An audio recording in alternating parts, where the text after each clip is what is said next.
since 2013. So it's wonderful. We've got something good going here. So if I can repeat, we're honored to have Dr. Maharaj speak for us tonight. He is currently at the forefront of clinical research in the reversal of pathological aging process using stem cell mobilized plasma components from young donors. Dr. Maharaj was a speaker at the RAD and is, as part of his extensive work in cancer care and research, he has focused on the healing power of the human immune system. He has dedicated more than 3 decades to the concentrated study of the immune system and specifically the vital stem cell that gives its unique regenerative qualities. His work has led to evidence of true advancements in the treatment and even the prevention of life-threatening diseases that have historically been difficult to manage. So please, let's welcome a true pioneer in immune regenerative medicine, Dr. Maharaj. Come on up, Dr. Maharaj. Neil, thank you. Thanks. Yeah. So again, Neil, thank you so much. And I'd like to thank Bill and Life Extension, our true partners, for being here, and also extend our thanks to everyone in the audience for taking your time off today to come and listen to what I have to say. Tonight, what I want to do in a more relaxed way compared to when I was at RADFest, because I had 25 minutes, but Bill has given me the liberty to speak for as long as I would like to. But don't be worried, I will speak for the time that is necessary, and I'm very happy to answer questions at the end. I want to talk to you today about a journey. It's a journey of health. And I'm going to tell you a story and take you along that story and the journey of health. I need my slide pointer, sorry. Catherine. Next slide. Thank you. So, the story is about a patient who came to see me in 2010. And this patient was had been to see 5 doctors, 5 oncologists, and he was told that he had, by all of them, that he had only 2 to 3 days to live. When he came to see me, he was very clearly unwell or ill. His abdomen looked as though he was about 9 months pregnant from cancer, and he had lymph nodes under his arms and in his neck. His legs were swollen. They were huge. And basically, I could understand why he was told that he didn't have much longer to live. What I did was I used the experience that I had gained over many years as a cancer specialist, but not just as a cancer specialist, but as a specialist in stem cell transplantation and understanding the immune system. And with that, what we were able to do was to treat him, and over a 9-month period, we actually were able to get him back to being normal. And from then on, he has led a normal life. And this is when he came to see me. This was 5 years later, when he came to see me. He and his wife came to visit with me. So what does this show? It shows that basically even when we are at the edge of our lives, right at the end, and we are falling off the cliff, it is still possible to do something to pull us back. And what I have learned is that essentially what I did was, and I will share that is the basis of the information that I want to be able to give you today, because I feel that if every one of us understands what it is that I did for this patient, but we apply it to ourselves on an ongoing basis, then it is possible for each one of us to be able to achieve healthy life extension. So essentially, I think that everyone understands what inflammation is, correct? Can I see a show of hands? So, okay, very good. Does everyone understand what the immune system is all about, or at least the significance of the immune system? Similarly, a show. Well, actually, I'm seeing fewer. Does everyone understand, and let's see a show of hands for this one, the connection between inflammation, the immune system, and stem cells? Yes, so that's good. So now I have it's mostly on this side, they know, so I'll talk to this side. What I want to do is to connect the dots today, because the only way that you could make innovations is if you understand the pieces, but you learn how to connect the dots. And so one of the key factors that I want to talk about is this, that our immune system is critical to our health. And so I'm going to talk about what we call immune dysfunction and the timing of when that occurs. And then the third part of my lecture, I want to talk about the innovative aspect of how we're going to be able to achieve healthy life extension and the clinical research protocols that we're working on to be able to help everyone to be able to accomplish that. So our dream, and the dream of everyone I'm sure here, and if there's somebody who disagrees with me, just show me so that we can talk to you some more. Our dream is healthy aging, isn't it? We also have the objective of living as long as we can but it has to be healthy aging, because there's a proliferation of nursing homes, because there isn't any doubt that we have increased our lifespan. The average person living today can expect to be able to live to be 89, or in their 80s. But the question is, do we live to 89 in a nursing home, not being able to remember who our families are? Or do we want to be able to be functioning just the way we are today? That's possible. And so we want a high quality of life, living into the later stages with very few daily impairments. And we want really not to be spending the money that we are earning today, that we put in the bank, to be able to be paying hospitals and doctors and physicians to be keeping us alive. We want to be able to function independently. The reality, though, is that the majority of people are actually doing that. They have chronic diseases, and they have a diminished quality of life. And this is a good point for me to introduce to you the concept of a train. So life is a train. When we're born, we are all in the same train. But as time goes on, some of us stay on a train heading north, and unfortunately the majority of us go onto a train that's heading south. Heading south means this: the reality of diseases, increased mortality, and a diminished quality of life. The question is it possible, even though we might be on the train heading south, to get those people off the train heading south and put them back on the train heading north? I believe it's very possible, and on a day-to-day basis in our practice, we see that happening, and I will share that with you.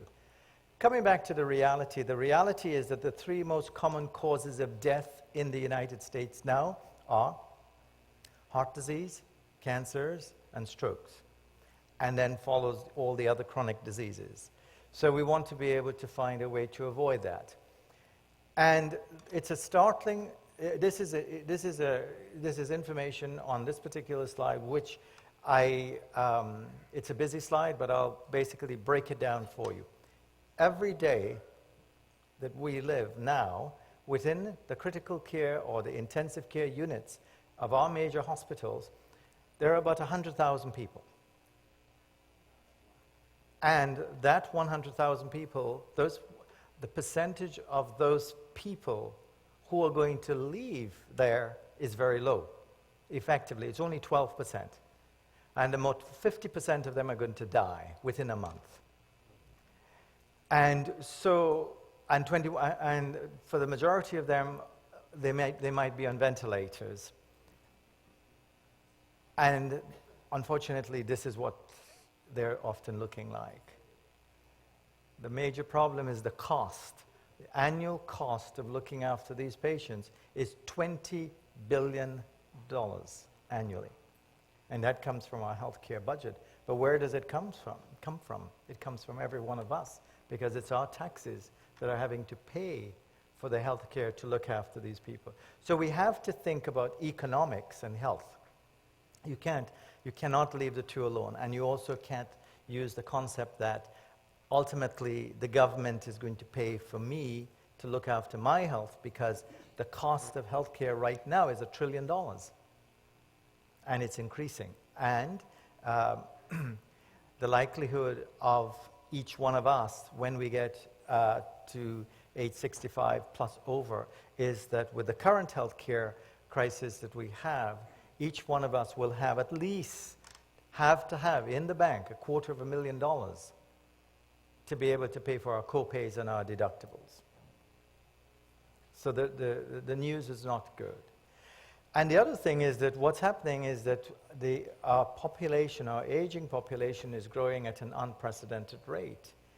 And once we get past 50, the health disparities seem to be even greater. And then as we look at our cultural groups, there are certain cultural groups and certainly certain ethnic groups and that are going to be more affected because of the health disparities.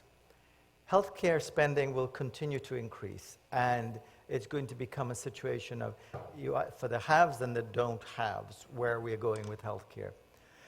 So the real solution is healthy life extension, and life extension, and Bill Falloon, Bill and the group at Life Extension have devoted their lives to being able to see how can they educate, how can they help, and right now I know that one of the things that Bill is doing is contributing all his time to basically finding ways or solutions to be able to solve this problem of healthy life, to find a solution for healthy life extension. And we're part of that team that we want to do.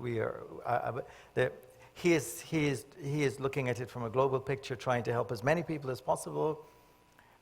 My goal is really to use my experience of treating patients to come up with the solutions that are realistic to be able to solve this problem. So let's go back to inflammation. In Time, this is not new. In 2004, Time magazine published an article about inflammation, the link between inflammation and those diseases that I talked about that kill most people now: heart attacks, strokes, cancer, Alzheimer's disease. So wouldn't it make more sense that if there is such a strong link between those diseases and inflammation, that we go after inflammation? And so therefore, let's walk in the journey. How do we go after inflammation? Because what this next slide shows is that the backbone, the underlying basis for all the diseases that we are aware of is actually inflammation. But the double edge is that as we get older, inflammation increases, and therefore diseases occur. So if we were to have an environment within us the same as when we were at 20, then we would prevent inflammation and we would prevent diseases. And that's really what we have to be able to do. So here's further information from this paper, which was published recently, that shows that it looked at, and if we want to be able to re-engineer, we've got to look at those individuals who actually have achieved successful aging. And if we can understand what they do and we learn from what they do, we'll be able to get clues as to what we should be doing now. So what this paper says is that basically a group of centenarians and supercentenarians were looked at and studied. And what was found was, again, that they had developed a certain resiliency. That is, that they have what's called a low inflammation index. So if you measure their inflammation by a blood sample, you would find that their inflammation markers are low. And I do that.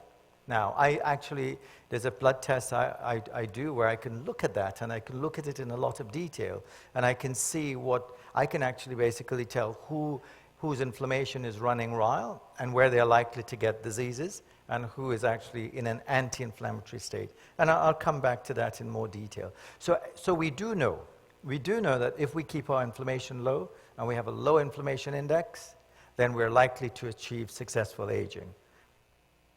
And I'd like to sort of use this as an example, because this slide I like to show it because most of the time when we look at ourselves in the mirror, we tend to go into a state of denial. Many times people are getting symptoms and they're saying, oh, well, everything is fine. And then, like many of the patients I see, they come to see me, and at that point, the catastrophe has occurred. And so I like to think of it that if we look at the analogy of a house, our apartment, we have a brand new apartment here. This is like the environment of a 20-year-old. Everything looks pristine. Unfortunately, here is an uncontrolled situation. But in this situation here, we have a fire, which is like inflammation. And inflammation, there are two types. There's acute and chronic. We need acute inflammation. And what drives that? The immune system. So we need our immune system to be working well. When we get a cut or we get an infection or a virus, we need acute inflammation produced by the immune system to deal with that. But what we do need to do is that when our immune system is working well and the insult has gone away, like a virus or a toxin, we need our immune system to calm down and bring the inflammation down. Unfortunately, in a house and if we use the example of the fire, and the control valve is actually the immune system. So if the immune system is not working well, the fire begins to flare. And then as it weakens, the fire burns. And then as it weakens further, you have destruction. And unfortunately, this is where the majority of people tend to be, because by the time they're there, that's when the symptoms begin to occur. What we need to do is be able to pick up much earlier what's going on here and when the control valve has actually begun to decrease. And that's one of the reasons why we have a very extensive blood test where we measure the immune system. From a blood test, we can look at the inflammation, we can measure the immune system, and we can see where that person is. Which room are they in, and which state are they in? So, yes, sir. I'll answer questions after. Thank you. So basically what I'm saying is that the fundamental basis of our health is our immune system. And health is really a balance of inflammation and the immune system. And so normally when we go to our doctors check our blood work. And that's called a blood count, a CBC, a complete blood count. And from that, we're often told whether we look normal or not. Well, I'm a hematologist, and as a hematologist, I'm trained to be able to look at that. But what I'm telling you today is that when you do a blood count, and the blood count looks normal, that's really taking like a car and looking at the surface of it. What we really need to do is to look at the engine of the car, which is basically our immune system. And that's what we look at here. And what I'm describing here is that there are two components. If we use the analogy of the engine, there are two components. There is the innate immune system, and there is the adaptive immune system. The innate immune system is like our first-line responders. We're going down the highway. We get involved in an accident. Guess who comes first? First-line responders. That's our innate immune system.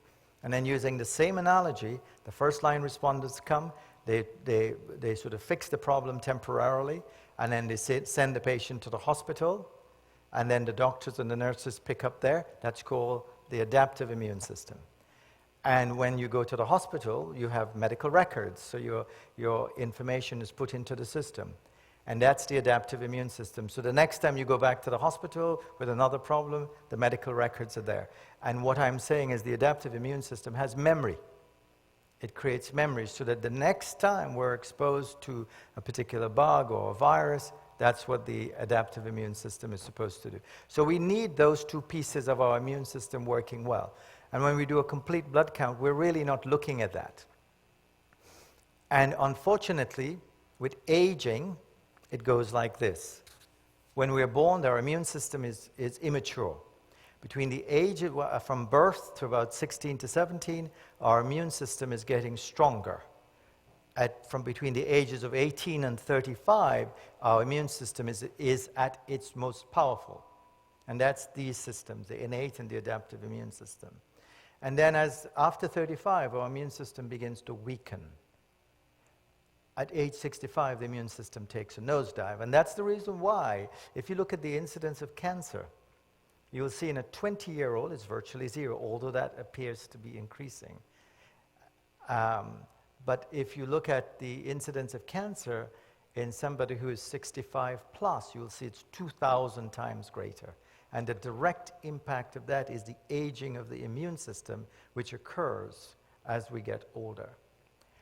So our immune system is essential for healthy life extension and cancer resistance, and to prevent diseases like strokes and cardiac diseases. And one of the key components of our innate immune system, our first-line responders, are natural killer cells. And these natural killer cells are our first-line responders. They kill cancer, they kill viruses, but they also predict if we're going to live long, our longevity and our life extension. So it's important to know what they are and their function. The aging of the immune system has been studied extensively, and we call that immune senescence. And if you look at immune senescence in detail, you will see that the people who do have immune senescence or a rapidly aging immune system, these are the people who are going to get infections, cancers, frailty, autoimmune disorders, chronic inflammatory diseases. These are the sort of buckets of different diseases that really affects mankind. So if we understand that, and we understand the immune system and we understand the inflammation, now the question is, how do the stem cells connect? And I want to tell you a story. And the story is about this lady who lived to be 115 years old. And she was mentally alert, and she had her full functioning, and she was fully mobile. According to a term that we use, which is I will talk about later, a frailty index, her frailty index was actually that of a much younger person. But when she donated her body to, when she died, she donated her body to science. And what was found was that when she was studied, and her stem cells in particular were looked at, what was found is that in her bone marrow, her reserve of stem cells that were there had actually been depleted, and she had no functioning stem cells to regenerate her immune system. So when those stem cell numbers and the functioning numbers decreased to a certain low level and they died off, she died because her immune system had basically, at that point, had failed. So what's the lesson to learn from that? The lesson from that is that if we want to live to have healthy life extension, we've got to do everything we can to be able to preserve the function of our stem cells and our reserve of stem cells that we have in our bone marrow. And this is a complicated slide, but I just want you to look at two parts of it. One says the reserve compartment, the other one says the differentiating clones. And to put that back in the perspective of what we just talked about, if we look at the reserve compartment, when we're born, we have 20,000 of those cells that are there. As we age, we are exposed to multiple insults, and we lose some of those cells, but also many of those cells go into a state where their function decreases. And so our immune system is determined by the function of the stem cells that are sitting in that reserve compartment. And every year, one of those functioning stem cells will leave the reserve compartment and go into the bone marrow, which forms the blood and the immune system, and regenerate it. So what happened in that lady when she died at 115 is that her reserve compartment was depleted of functioning stem cells. So then the natural part of it would be to say, well, why don't we take some of our stem cells from our functioning reserve compartment and put it away, so that now we've got, it's like putting money in the bank. So you put your stem cells in the bank and you store it. And there's several people in this audience who I would regard as geniuses because they've already done that. And I think that they get it. My goal is to be able to share this information so as many people could understand where I'm coming from, because remember, as I explained to you, the first patient I described, he was at the cliff, he was falling off. And so unless we think about how we can help so that we don't have that situation. So I'm tired of treating cancer, because cancer is very preventable. It is not something that has to be cured. It has to be prevented. And we're all capable of doing that. And what I know is that that person who came to see me when he had 3 days to live, and when we turned his immune system back on, and when we measured it 5 years later, he had a functioning immune system. So the message there is everybody needs to have a functioning immune system that's working well if you want to be able to achieve your goal. Let's look a little bit more at what evidence is there for what I'm saying. If we look at the people who live to be over 100 and live to have healthy aging and healthy life extension, can we learn anything from them? If we measure their immune system, we could identify the patients who are on the train heading north from the ones heading south. The ones on the train heading south have what we call an immune risk profile. Their immune system is abnormal. And that's what's predicting for the fact that they're going to die earlier, they're going to get chronic diseases. The people who are on the train heading north, we could identify who they are because they have what we call a no immune risk profile.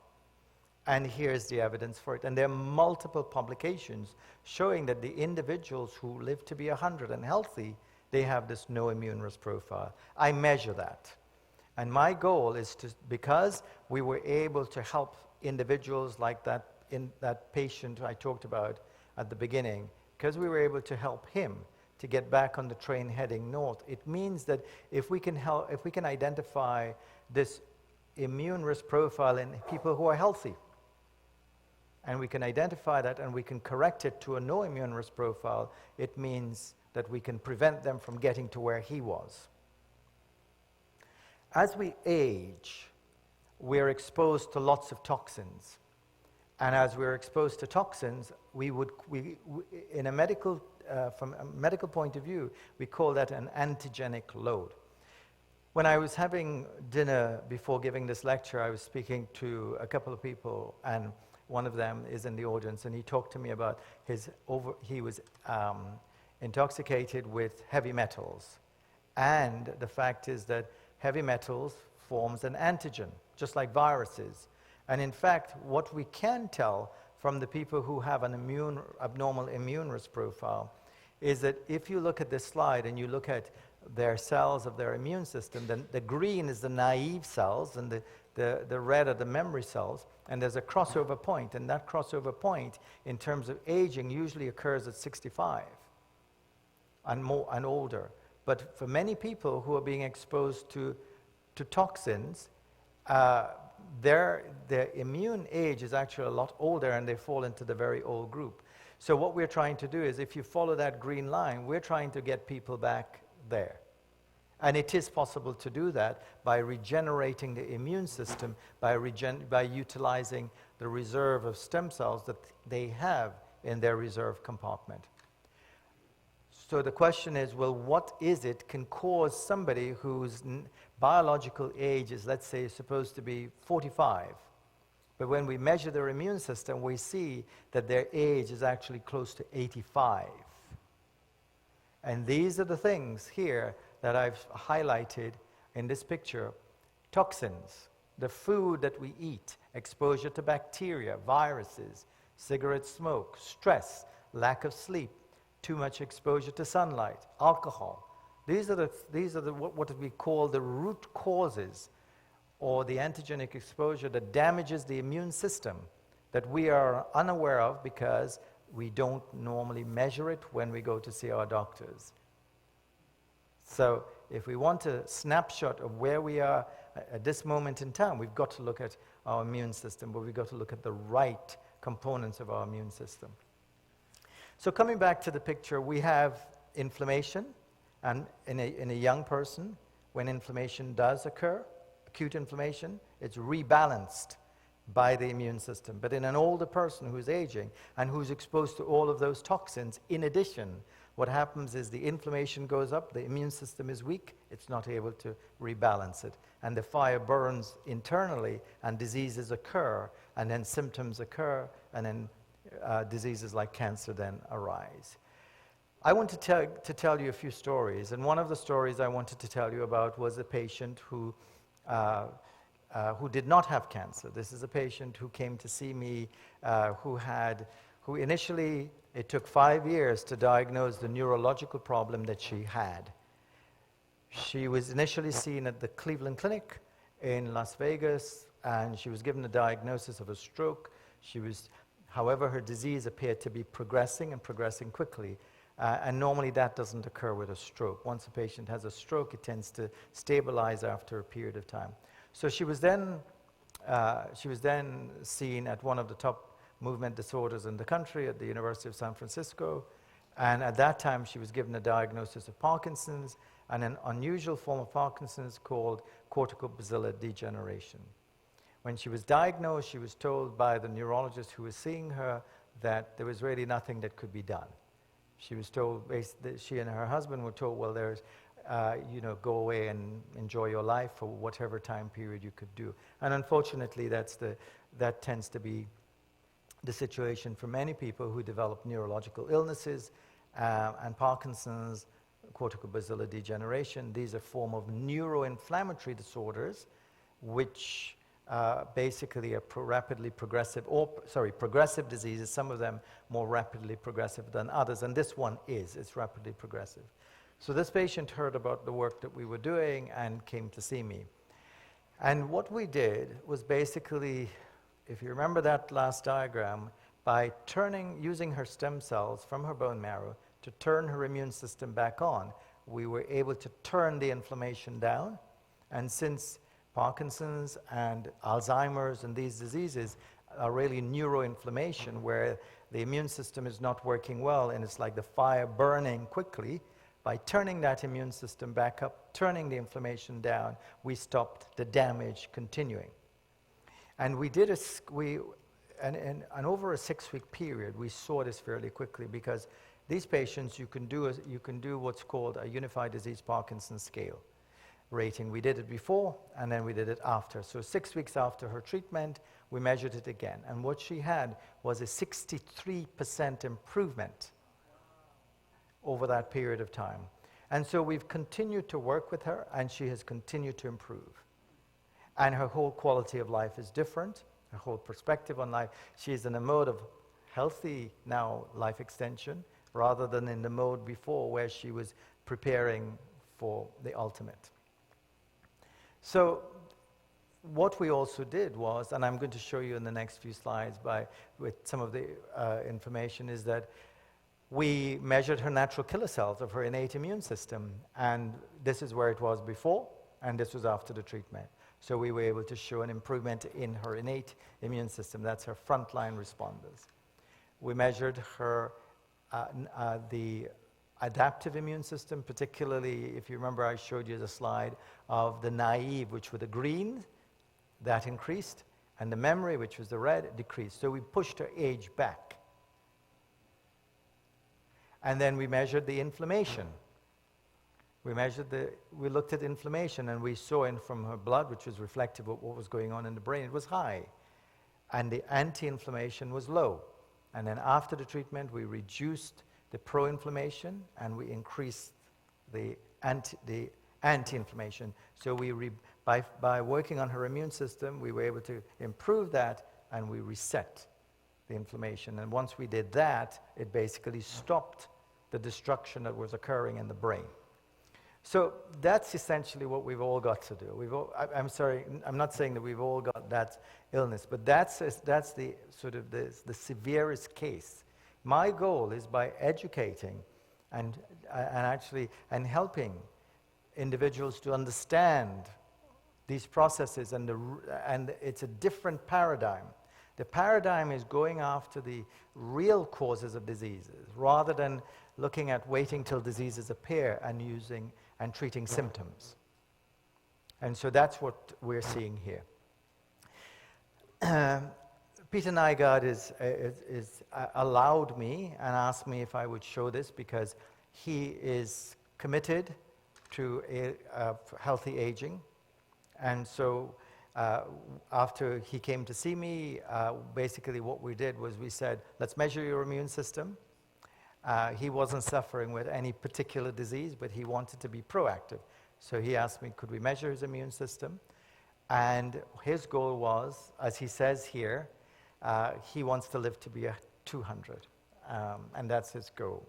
But I would say my goal for him would be to have healthy life extension, to be able to do all the things that he wants to do.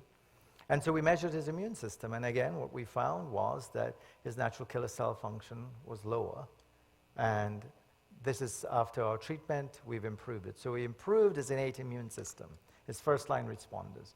We also found that his naive T cells, that's the green, was low, so therefore his age, immune age, was significantly higher than what it was his chronological age.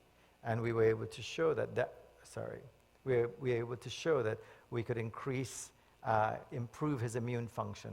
And also the red, the memory cells, which was in excess of, decreased significantly. His inflammation was high, we decreased it, and we increased by improving his immune system, we could also improve the anti-inflammatory, so we were rebalanced. And so here are examples of what we could do for individuals who've got severe illnesses where they've been told that there's nothing that could be done, for individuals who are now saying we want to be proactive. And so this is the reason why I came up with a program to say, let's look at the whole family. Let's take the family as a whole, because what's the point of allowing grandma and grandpa to live to be 100, but the children are going to die earlier? So we need to think of the family as a whole from a proactive point of view. And so in our program is basically saying we want to maintain the immune system of the whole family by taking certain strategies and taking actions at certain time points. So in our program, I'm saying that when a baby is born, let's take the stem cells and bank it. When the child is between the ages of 17 and 35, let's bank their stem cells. After 35, and let's be proactive. Let's begin to look at the immune system. And let's measure it, and let's make sure that it stays normal, and those markers of inflammation are corrected. But when chronic diseases occur, the chronic diseases could be mild, moderate, or severe. Let's try and see if we could get people early, if they're beginning to get symptoms, let's get them at that point. However, if they do get cancer, we still have solutions, because immunotherapy is the future of cancer, and we have been doing it for 20 years, because a stem cell transplant is actually immune therapy. It's immunotherapy. It's actually reinstating what we call immune surveillance. So we have protocols for those as well. Now, what about for individuals who, let's say, who have not put their cells away, who are aging rapidly and have no other solutions? The question is that they might ask is, well, could we still be able to do what Peter Nygaard has asked, or the members of Life Extension are asking? And the answer is potentially yes, because this slide shows the maximal lifespan that is possible for humans if we can actually understand what giant tortoises do, and we can find out what it is that allows them to live to be 200 years old, then we've got the solution. So far, what we've been able to do is to study those people who live to be 115, and we've got some answers for what they're doing, and what to measure, and what we want to correct. So the question then is, if we are looking at that as a goal, and we have to look at it as a goal, because the population is aging. And right now, there are 2 billion, by 2050, there will be 2 billion people who are 65 and older. And by the way, every single one of us in this room is on that train heading to be that age if we're not already there. But our goal is to be able to do that. So we're part of that group, and we want to know everything that we can. So there's some we are now in the era of finding treatments for aging. And there are many companies that are actually being set up to take advantage of that enormous population which is increasing. Google, for example, They have a secretive operation, although the director of engineering at Google, Ray Kurzweil, spoke at RADFest and gave some of the indications as to what they're looking at. And his focus, one of the main the areas they're focusing on T cells. Remember I talked to you about the adaptive immune system? Well, they want to look at the adaptive immune system. I would say that from my perspective and from what I understand, we've got to look at both. We've got to look at the whole immune system. If you focus on just one component of the immune system, then what about the others? You've left holes or gaps in the whole process. There's another entrepreneur, Craig Venter, has founded a company called Human Longevity. And there has been recent studies looking at metformin for anti-aging effects. And Bill Falloon will tell you that life extension was actually one of the first publications that showed that, in fact, metformin has its anti-aging capabilities. So this is just a quick snapshot of the industry that's developing around this. This is a slide talking about parabiosis. Parabiosis is basically where we're what we've been doing, and I'll show you examples of that. We're saying that if somebody is aging and the environment they've got is aging, how about if you actually take the blood from a young person and give it back to the person who's aging? And these experiments have been done before. They've been done in mice, and now there have been human experiments being done as well. And this is a sort of a historical view of the use of young blood for aging. It didn't start in the 70s. It goes back as far as in 1615.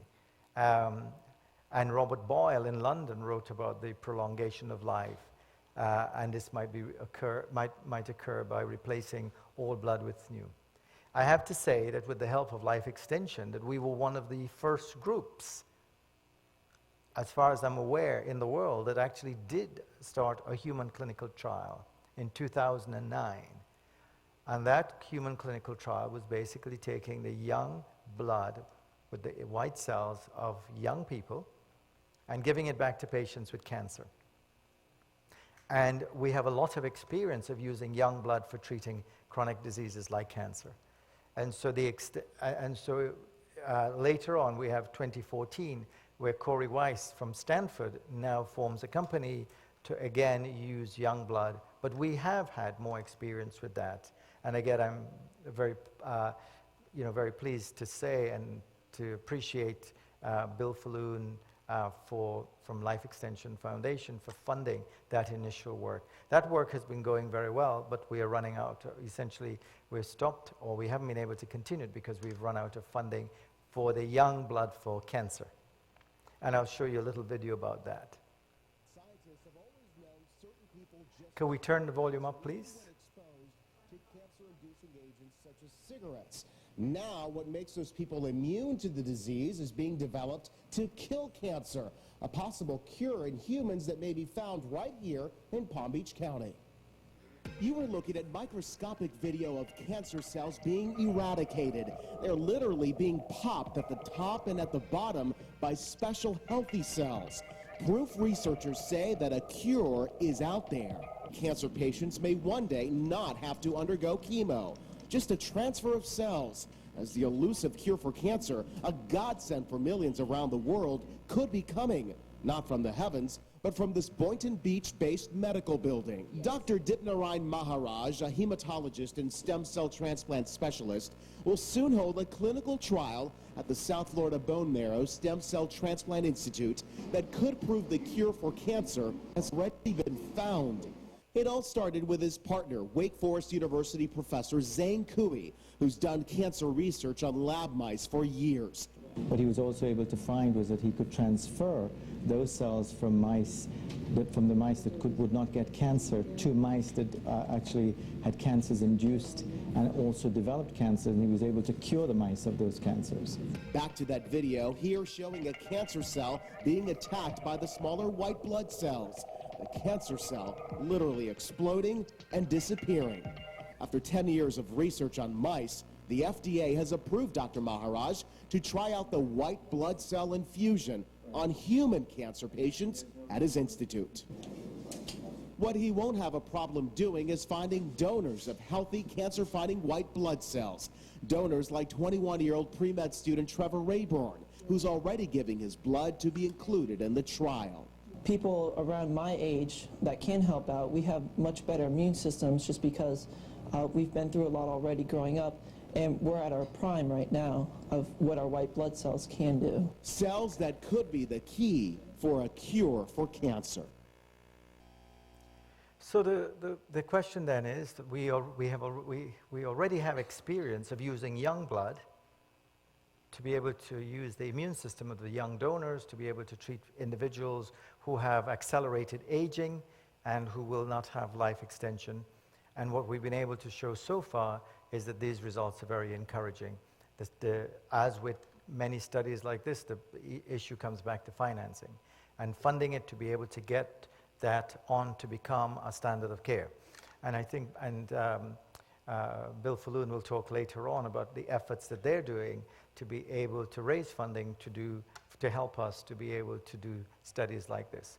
So with the experience that we learned about what we could do for cancer, the next question would be, well, since cancer occurs as a result of aging, what could we do for aging?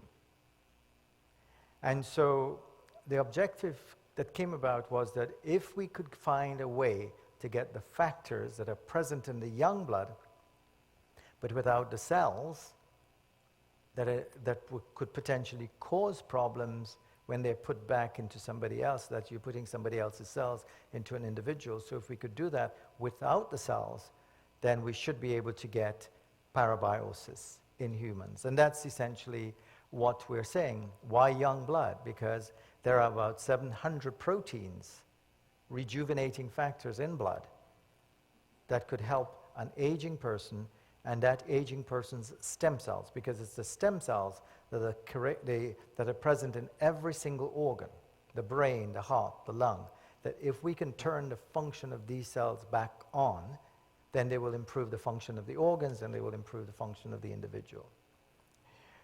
So the issue comes back down, we've got to choose the right donors and we've got to choose the right ages, because you might have people who are in their 30s who, when you measure their proteins, you'll find they actually, and we've seen this, we've seen some people when, even at an early age, they look as though their factors, the inflammatory factors, or these factors that are present in the blood, they actually look as though they're significantly older. So we've got to be able to get the right group of people with the right anti-inflammatory factors, if you want to use the term of these proteins from the blood.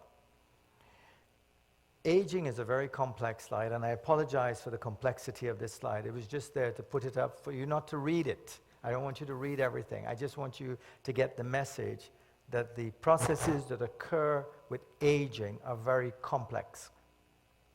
And so if we follow the drug model, which is that we understand the mechanism that occurs at, let's say, at a DNA level, and we design a drug to affect that, we've ignored a lot of the other complexities of aging. However, the principle of using the young blood is basically we go after multiple mechanisms at the same time. And I believe that that's the way that we'll be able to achieve faster results and be able to see examples of what I've been able to show you before. For example, patients with cancer or patients with corticobacillar degeneration, a disease which is rapidly progressive, we can see them stopping. We want to improve that. We want to use the knowledge that we've gained already and add more to that to get faster recovery and better recovery. And so to understand how these protocols work or what the young blood does, we have to go back now and do a little bit of basic biology of understanding about the stem cells. Every single organ in the body has stem cells. Our bone marrow has the most abundant source of stem cells. But the function of the stem cells is determined by the environment that it lives in. So for example, if you plant a seed to grow a tree, the seed will grow if it gets good fertilizer. If the fertilizer is not good, it will not grow. It's the same thing. In young blood, the fertilizer is there to allow the cells to grow well. In an older person, the fertilizer is weakening. And so what we want to do is really put the factors in which would allow the stem cells in the individual throughout the body to actually begin to function better. And when they function better, then we can do that. And so the question is it possible to do so? Could we get the volume, please? Tissue in the body has stem cells. The difference, though, is that between tissues is that the bone marrow, which is where blood is produced, has the most abundant source of stem cells. By a process we call mobilization, we can allow the release of those stem cells from the bone marrow into the blood, and then we collect those cells from the blood for our patients. As we age, our immune system deteriorates, and so for somebody who is over 65, their immune function is considerably decreased. We're asking young people to donate some of their cells which forms the immune system. And in our clinical study. So that's just really a quick outline again of what I was saying, and that is that in this process, the stem cells are in the bone marrow every day. The cells are leaving the bone marrow. They're like little, they're circulating, they're looking to see where there's damage, and they're repairing, and particularly the cells of the immune system. That's what they're there for. And so the stem cells actually forms these cells. So if we have our stem cells functioning well, the cells of the innate immune system, the adaptive immune system, they're working well. We prevent disease, we prevent damage, and then you have also the regenerative capabilities of the individual stem cells where they can help other cells to work better. Now, why would you think that if somebody is old, because you hear this many times, you have people who say, well, I'm old, there's nothing more that could be done for me. Well, what they're ignoring is the fact that stem cells have the ability to actually regenerate themselves. Not only can they regenerate other cells, but they can regenerate themselves. And there is a process within the cells, it's a technical term we call autophagy. And imagine a room. So you have a room in your house, and within that room, what you have is an automatic cleaner. That's a vacuum cleaner, which every day it turns itself on and it goes in and it cleans it up. Robot, yes, but it's automatic. It senses when the problems are there, and it does it itself. And that's what our stem cells have the capability of doing. However, as we age, the ability of the robot to work decreases. So, but if you change the environment around the cell, then that robot begins to work better. And that's essentially what we're saying, that by using the young blood, we will be able to do that. And that allows the stem cell function to improve, and therefore the organ function and the individual to improve. When you develop new treatments, one of the things that if you want to take it through to, so when we've developed new treatments, we've published, and I've published a lot of the work that we have done. But if you want to make a difference, it seems to me that the way that you have to do it is you have to actually develop a process to be able to do so. And one of the processes to do so is that you have to get people to back you. And one of the first things that they'll do is they'll say, well, do you have exclusivity? And if you say no, they'll say, well, sorry, we can't do that. So one of the ways of getting exclusivity is you file a patent. And so for a lot of the work that I've done, we file patents because the goal is that if we can get the people to back us, then we'll be able to take these and do the studies to make them standards of care. And that's my goal. I want to be able to use the treatment that we're working on, which is taking the young blood for healthy life extension, to make that become a standard of care. But we've got to go through the process. And the process involves, if we want to make it an application which people will be able to benefit from, we've got to do studies. And so what we've designed is a phase 1-2 study to be able to take the young blood from the plasma from young people who've been treated so that their stem cells have increased and they release the factors into the plasma, and then we take that plasma and we give it back to patients who are aging, who satisfy our criteria. And we've got to do that in a formal study, because if we don't do it in a formal study, how can we prove that it works? And then how can we get the regulatory authorities to be able to say that this can now become a standard of care. So what I've done to be able to do that is I've developed an expert team of advisors. And what we said was that if we are going to do this, aging is not a disease, right? So how can you go treat aging? What you have to treat, to find a treatment for, are the factors associated with aging.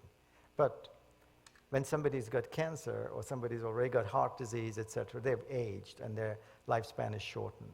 So if we could identify some other characteristics, and these characteristics we've looked at very carefully. One of them is called frailty. So everyone in this room, each year we increase our frailty, which is our ability to move and to be able to function, increases by 4.6% per year. It doesn't matter what age we are. It's increasing by 4.6% on average per year. Some people it's increasing a lot faster. So I've teamed up with the people who actually discovered this. This is Dr. Mitnitsky and Dr. Lockwood at Dalhousie University. They actually discovered it. It's a validated tool. And what we've said to them is we would like you to come and work with us so that when we do our study and we show an improvement, you could validate it, that what we've done is working. And therefore now we can be able to say that from the experts who discovered it, we can do that. That's one of the groups. We've also, on our advisory board, we've got immunologist, Dr. Louis Pellis at Indiana University, an expert in stem cell biology and also on aging. We've also got Dr. Smith, who is at Scripps in Florida, who is an expert on some aspects of hormones and aging. And an interesting one is a scientist who's working with us is Dr. Horvat, who has developed what's called a biological aging clock. By looking at the genes and the markers on the genes, he is able to tell from a blood sample what someone's biological age is versus their chronological age. So if we can use these tests, we can actually and we show that we've changed the biological age back of someone, and we'll use the immunological test as well. So we're using redundancy. We've put redundancy in. We're also teamed up with an expert, one of the world's experts on markers of inflammation and anti-inflammation, and that's Dr. Agrawal, who was the head of experimental therapeutics and cytokines at MD Anderson in Texas. So these are the groups of scientific advisors who we've put together to be able to help us to validate what we're doing, our treatment. Our goal is basically, and we have completed the documents necessary to submit to the FDA, but we're in the process now of having a meeting with them. And I've delayed that a little bit because one of the reasons why I've delayed that is because if we move everything through and we get approval, I don't have funding.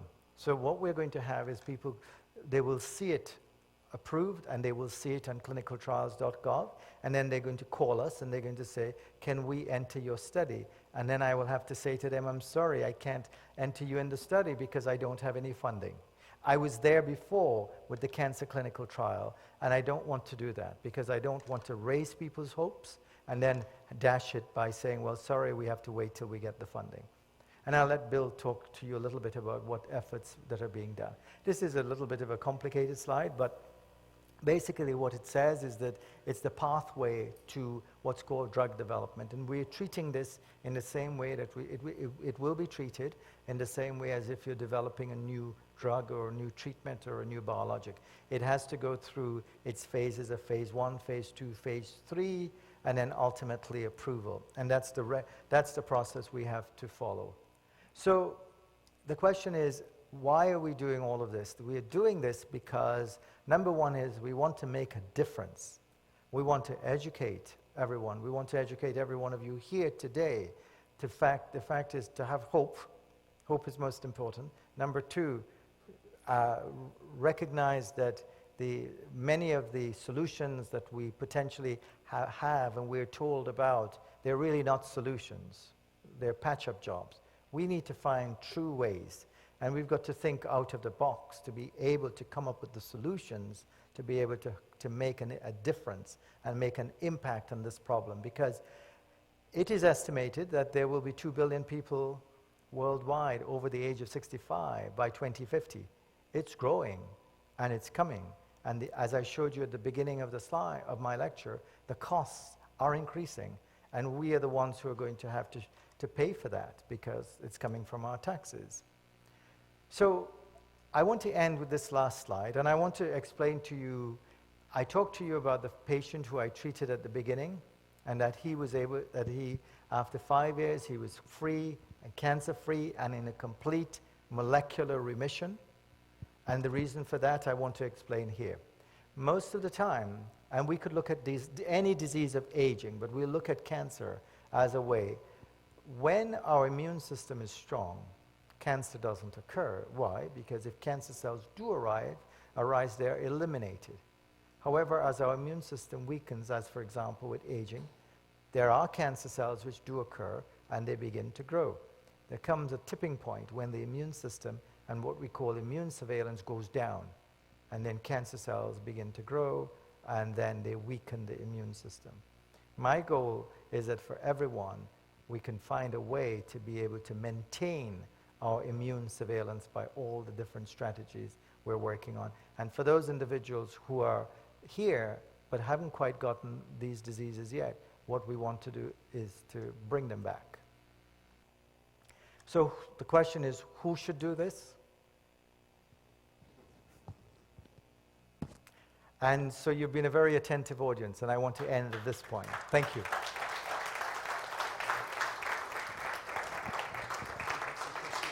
Yes, yeah. We'll take a moment for questions. If you have questions for Dr. Maharaj, I'd be happy to do a few and then move along. Jeff? The blood test that measures the immune level, how much does that cost? It costs $2,500. And 500. Catherine actually works as our patient navigator at the Institute, so she's here, and if anyone has any questions related to that, then she is the best person to talk to about that. Catherine will have a table downstairs to disseminate some additional information. Thank you. There was a question here. Judy? You remember my name. That's impressed. I have two questions. How do you measure the natural killer cells? Do you have a way of measuring them? Yes, so there's a blood test, Okay. and we measure it in two ways. The cells the natural killer cells have markers on the surface of it, and so we have antibodies that can identify these cells, and then there's a machine called a flow cytometer. It actually quantitates the cells. But we also do another test where we take some of the patient's cells, their own natural killer cells, and we mix them with cancer cells, and then we look to see what percentage of the cancer cells are being killed. That's called the natural killer cell activity. And we do both because many times people will have high numbers, but they're functioning poorly. Okay, thank you. And that's from a blood test. Okay, and then what is the role of bacteria? I understand your body has certain types of bacteria, and you can. I mean, have you taken any of this into consideration? Oh, absolutely. Do you remember we talked about antigenic load and the effect of any of these antigens? So bacteria is an antigen. However, if we look at bacteria, we have what's called the microbiome. And the microbiome actually consists of bacteria where we have, let's say, for example, we have trillions of cells that will living alongside us, we have tens of trillions of bacteria, and that's called our microbiome. They're there because there are good ones and bad ones, and the good ones are there to help to support our immune system. But the bad ones actually will damage our immune system and cause inflammation. So one of the things that we do is when we find that let's say somebody has an abnormal immune system, we'll recommend that we look at their microbiome, because that tells us whether it's causing inflammation or not. And then we usually take measures to correct that. Question here from Rich. What's the difference between the bone marrow stem cells and the stem cells that they get out of belly fat? So the fat in the belly, particularly visceral fat, is an immune system. It's part of the immune system. And so if you look at where visceral fat is and belly fat is, it usually is around major organs. and it's there for a reason. It's there to protect the organs. What happens is that as we age and as we're exposed to toxins, the fat, as we begin to put on weight and we develop belly fat, the fat goes from being an anti-inflammatory good organ to a pro-inflammatory bad organ. And so when you take stem cells from the fat, and there's a particular type of stem cells that people who are working in that area tend to get, and they're called mesenchymal stem cells. Now, mesenchymal stem cells also come from the bone marrow, and one of their functions is that they suppress inflammation. So think about it this way. That fat is there for a reason. But when you have the stem cells going from the bone marrow to suppress the inflammation and it expands, you can get large numbers of these fat so-called stem cells, but they're really progenitor cells. In my opinion, I think that that's not a very good source of stem cells. And the reason for that is because it is in a pro-inflammatory environment. And the data on the use of fat stem cells for long-term treatment of diseases is not proven. We don't know whether these fat stem cells are sitting in an environment of inflammation and whether they're undergoing epigenetic changes or damage to the DNA, and when they're used later on, if problems will arise. There are cases, reported cases, of problems already, and I think we've got to be very careful where we get our stem cells. The reason why stem cells from the bone marrow we know is safe, and even if it comes from the individual it's safe, is because I've been involved in this field for 30 years, and that's the source of stem cells we have used. And it is known and it is safe, and there are thousands of patients every year are cured using their own stem cells to treat blood and immune disorders. So why not use what we know is safe rather than go for an easy fix of using cells which we are not sure about and which are being promoted to cure every single disease? There's a question here, Dr. Maharaj. Yes. Two, actually. One of them is when you get to an appropriate level of your patent, could you consider crowdfunding? Yes, I think that essentially we're looking at all different ways to be able to do that. I think that might be useful. The other thing was about Yeah. would you recommend, say, fecal transplantation as a support for the immune system? Well, fecal transplantation has been done, and it's actually being studied for certain diseases like Crohn's diseases, etc. I think that for the majority of people, that actually measuring their gut microbiome and actually changing it back to a healthy gut microbiome is a lot easier and much more palatable. Question here. So, thank you. Hi. I had been mentioned as far as liposuction from my belly fats injected into my lower back. And it didn't work for me at all, like you said. But that particular method doesn't always work, right? Correct. And again, I think it's a question of what is it that's actually occurring? Why are the stem cells, what are they doing? So musculoskeletal disorders and back pain is really localized inflammation. And so therefore, if we want to be able to solve that problem, we've got to find a good way to reduce the inflammation and allow the environment and the damage that's occurring to find a way to prevent that inflammation from occurring and correct the immune system, because ultimately that's what's creating the inflammation. It's the chronic inflammatory process produced by that. But localized inflammation can also be helped. And there are studies showing, for example, that if you get the right types of cells, so there's a published study showing that in patients who have rotator cuff injuries, where using the right type of mesenchymal stem cells obtained from the bone marrow, and in a randomized study it showed that there was a minimum threshold of cells that was needed beyond, in this randomized study showing that the benefit of using those stem cells to prevent resurgery and re-tears of the rotator cuffs in the treated arm versus the placebo group. So there isn't any doubt that there is evidence to suggest that if it's done the right way, And it works for some, it will work for some. right? But again, a lot depends on the state of the inflammation and the degree of damage. Just let me remind you, go back to the picture I showed. Remember the picture I showed you have inflammation early in the kitchen, and then in the middle the living room is burning up, and then the destruction in the kitchen. Well, many people are in that situation, and they're saying, well, could stem cells now help us to regenerate so we go back to the kitchen, the pristine kitchen? I mean, we can get improvement in function, but I think it's unrealistic to say that's the point, that it's going to do that.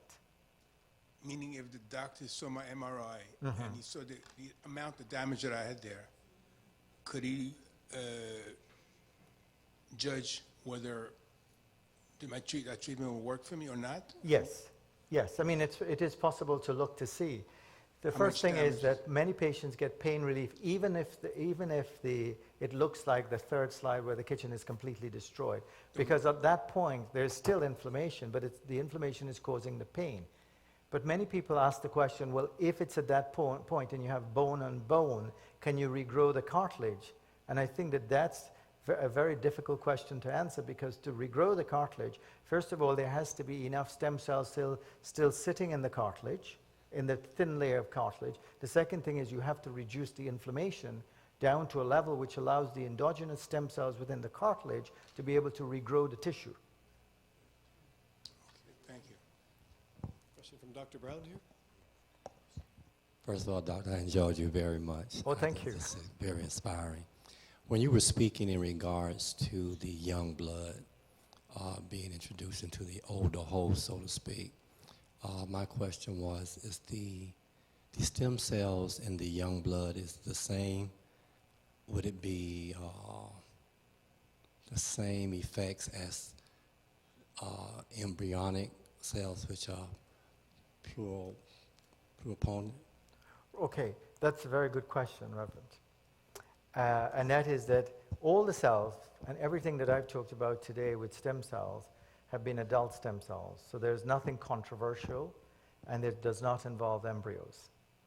So we are talking about the fact that in each individual, every one of us sitting here, that every single organ has stem cells, and we call those adult stem cells. And what we're saying is we want to be able to find ways where our own stem cells could actually be recovered to regenerate organs. Just the same example I was giving about if somebody has a damaged knee and the cartilage is gone, maybe the cartilage is not gone completely. And it's very difficult to tell that from an MRI. There may be still stem cells within the cartilage that if we can actually get those stem cells to regenerate, it will form the cartilage. So, but there are no, we differentiate that clearly from the use of embryonic stem cells, because nothing that I've said today in the work that I'm doing involves the use of embryonic stem cells.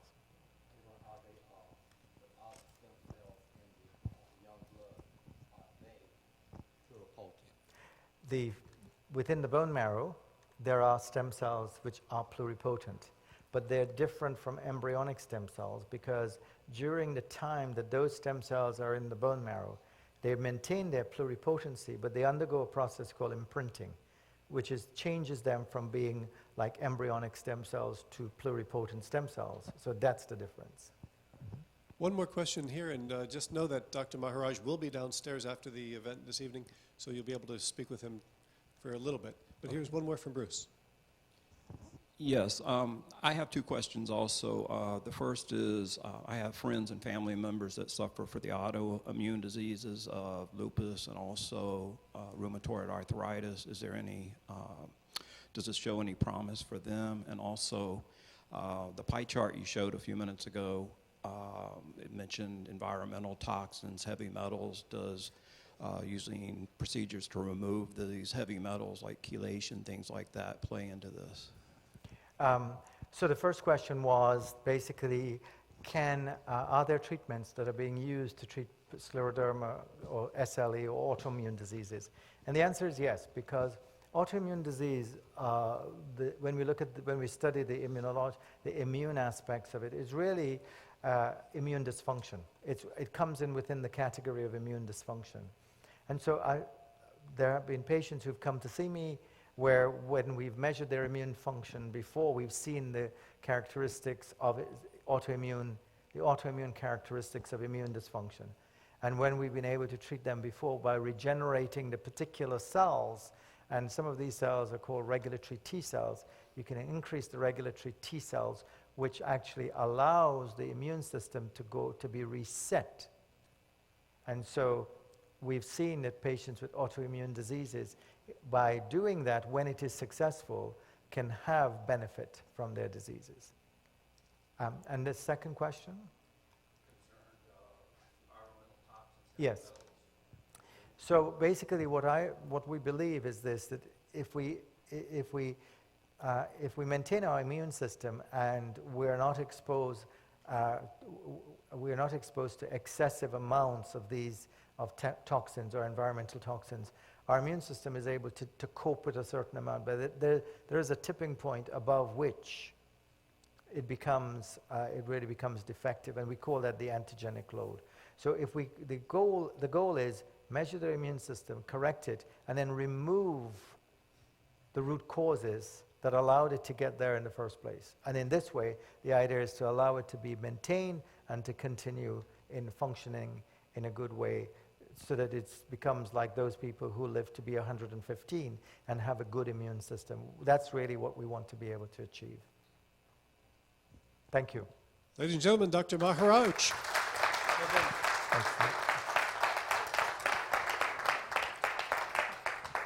As I mentioned, Catherine Smith, Dr. Maharaj's assistant, will be downstairs and able to help you, as well as Dr. Maharaj himself. But let's bring up the founder of the Church of Perpetual Life. A big hand for Mr. Bill Falloon.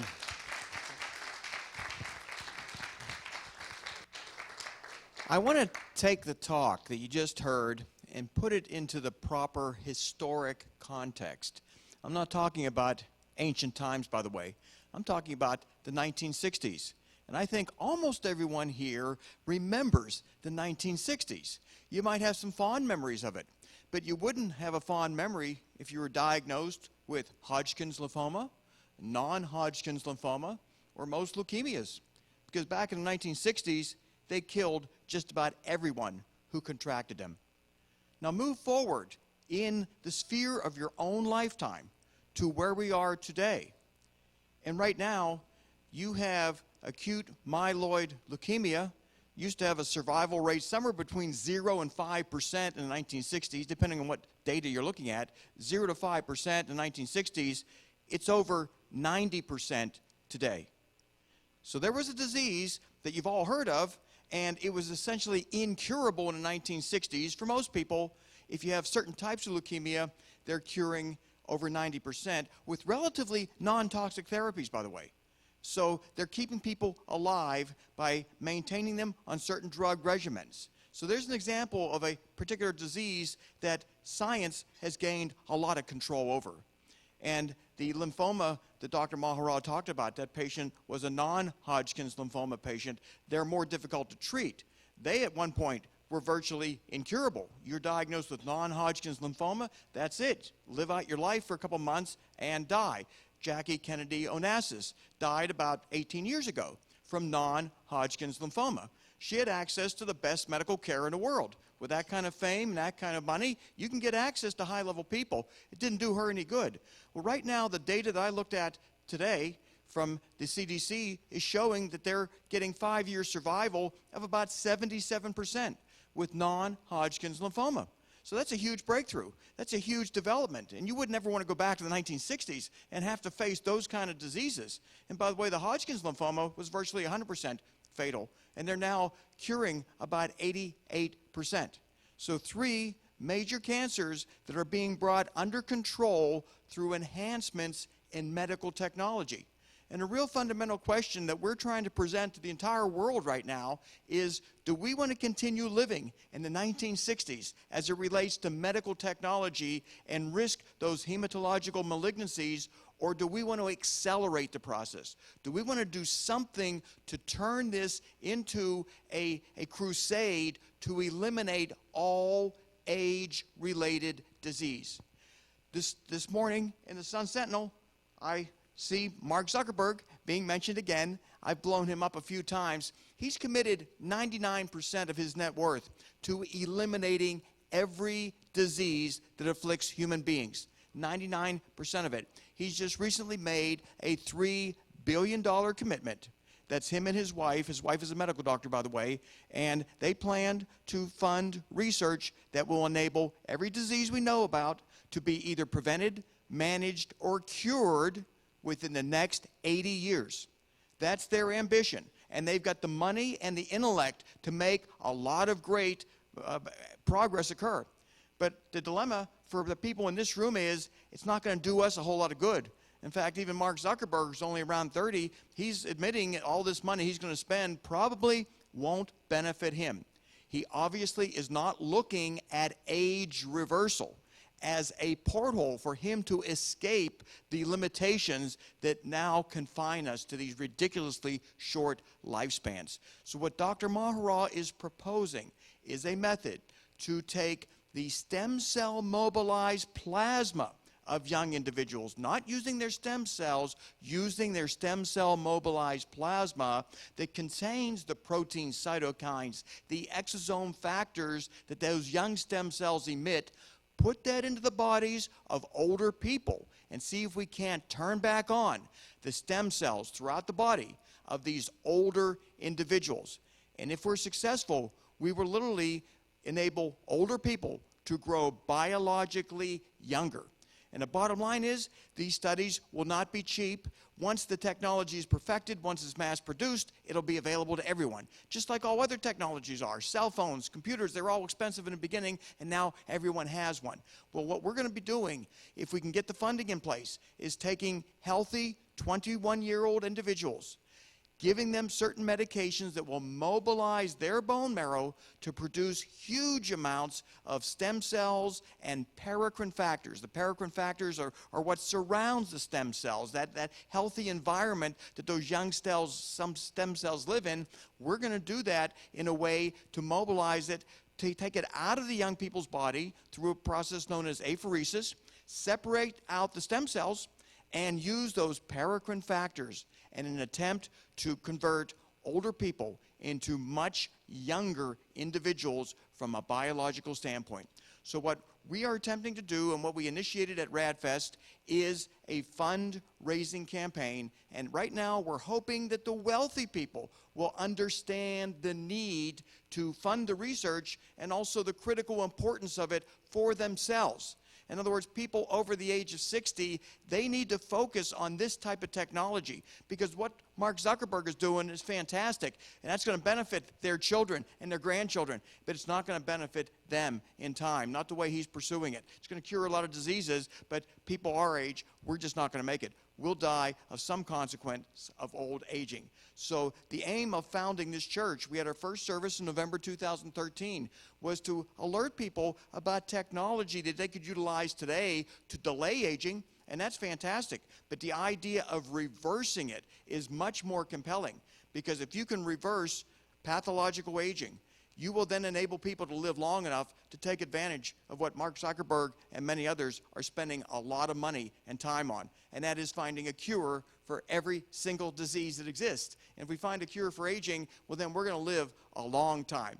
And that was the purpose of establishing this church. This church, by the way, was established with a trust fund, so it should exist in perpetuity. And what we hope is a lot of the members of this church will figure out a way to also personally exist in perpetuity. We want to extend our lifespan in a way that we remain youthful and healthy for an indefinite period of time. We don't like finite limits being put on the upper limit threshold of how long we're supposed to be here. So that's the purpose of founding this church. We were off for 2 months for July and August. This is our first service essentially of this season, and we think we're going to be packing this church for all kinds of reasons this season. So we'll have maybe some chairs downstairs for people who won't have seats upstairs at that time. So that's what I wanted to bring out to this group today from the standpoint of what is being attempted right now. This is one of the most difficult endeavors in human history because we've got the technology. You just saw technology presented that if it works, it's going to enable older people to grow biologically younger.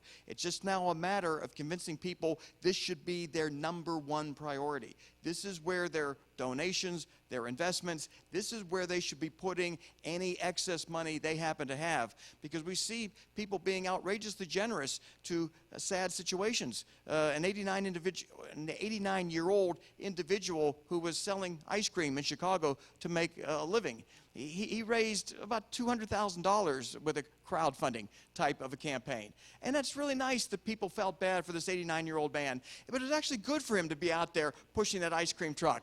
I mean, it wasn't terrible. Were they looking to buy him a nursing home? I'm not sure. But he at least was staying active. And that's one of the secrets of being a centenarian, is you stay active. But the fact of the matter is, he raised $200,000. The event up in Orlando several months ago at the Pulse nightclub, where a lot of people were killed, 50 people killed, another 50 seriously injured, they raised $4.5 million over a 3-day period from strangers. Strangers basically donated that money, and those are wonderful charitable motives that people have. But we're talking about curing aging, and in doing that, we save everybody.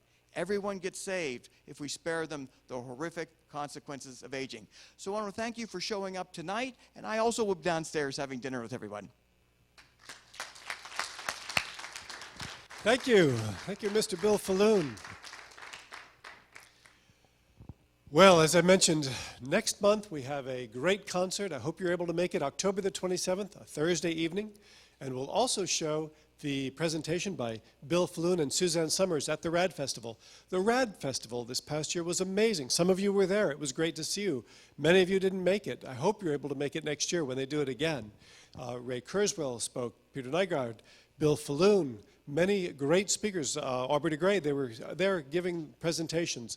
So we have some of these presentations that we're going to be able to share with you, and if you'd like to get copies of the videos that were done, we're going to be able to help you to do that in the next month or two to come.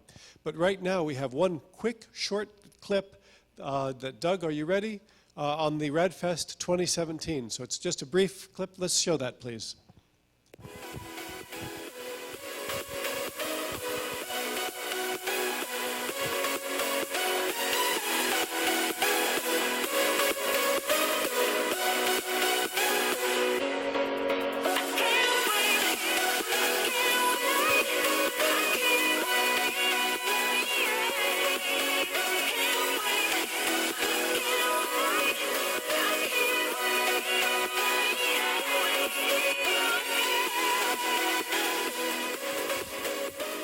Just a brief glimpse of what we had, what we experienced there. It was a wonderful thing, and I hope that you're able to join us next year. And those of you who came, you know, don't you, Richard? Beth, Pat was there. It was a wonderful event. So downstairs we have a reception in honor of Dr. Maharaj. So please join us downstairs for something to eat and drink and some great conversation. Thank you for coming this evening, and we'll see you again soon. Be sure to give us your email address if you haven't done so already, so we can stay in touch with you in the future. Thank you.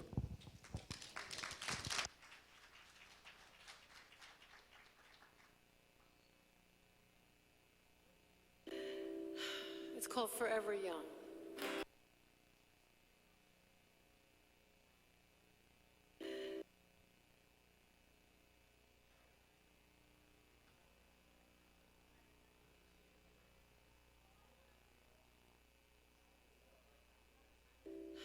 It's called Forever Young.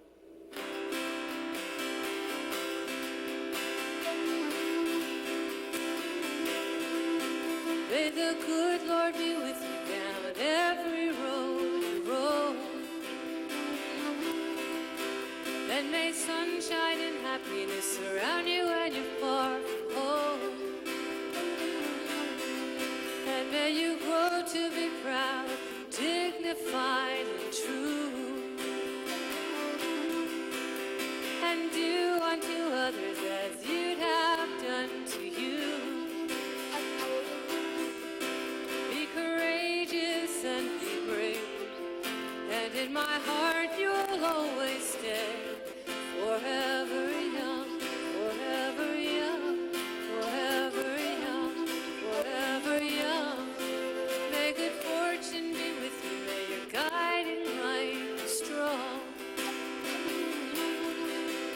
build a stairway to heaven with a prince or a vagabond. And may you never love in vain. And in my heart you will remain forever young, forever young, forever young, forever young, forever young,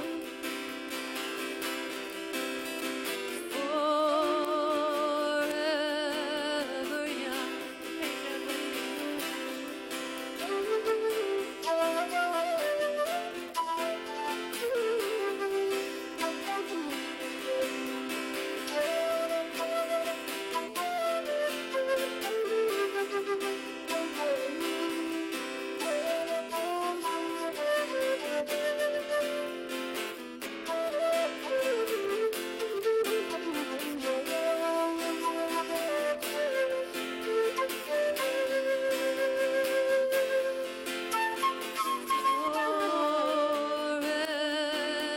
young,